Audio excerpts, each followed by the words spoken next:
Bharat America দ্বিপাক্ষিক বাণিজ্য চুক্তি সইয়ের ক্ষেত্রে দ্রুত অগ্রগতি চায় দুই দেশ। সোমবার সকালে 3 দিনের সফরে ভারতে পৌঁছন মার্কিন ভাইস প্রেসিডেন্ট জেডি ভান্স। সকাল 10টার কিছু আগে দিল্লির পালাম বিমান ঘাঁটিতে অবতরণ করে তার বিমান। ভান্সের সঙ্গে ছিলেন তার স্ত্রী এবং 3 শিশু সন্তান। পালাম বিমান ঘাঁটিতে ভান্সকে স্বাগত জানান কেন্দ্রীয় রেল এবং তথ্য প্রযুক্তি মন্ত্রী অশ্বিনী বৈষ্ণব। বিমান ঘাঁটিতে ভান্সকে গার্ড অফ অনারও দেওয়া হয়। সন্ধ্যায় প্রধানমন্ত্রী মোদীর 7 লোককল্যাণ মার্গের সরকারি বাসভবনে সৌজন্য সাক্ষাতের সময়েও স্ত্রী এবং সন্তানদের নিয়ে গিয়েছিলেন ভান্স। মার্কিন প্রেসিডেন্ট ট্রাম্পের তরফে শুভেচ্ছা বার্তা দেন মোদীকে। মোদী ও বন্ধু ট্রাম্পকে ভান্সের মাধ্যমে শুভেচ্ছা বার্তা পাঠান।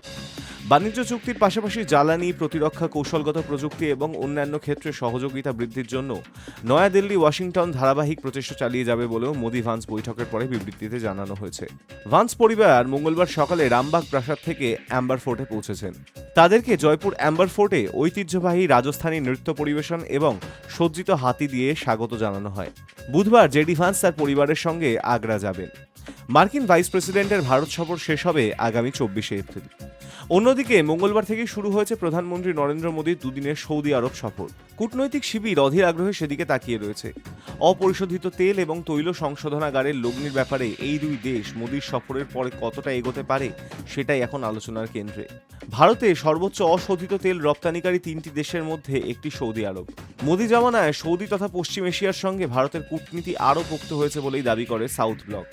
সূত্রের খবর, মোদী সফরে রিয়াদ ভারতকে তেল রপ্তানিতে কিছুটা ছাড়ের কথা ঘোষণা করতে পারে। নিজেরা চাপে থাকার কারণে রিয়াদের লক্ষ্য এই ক্ষেত্রে ভারতের সামগ্রিক রপ্তানির সিংহভাগ দখল করা। High news network.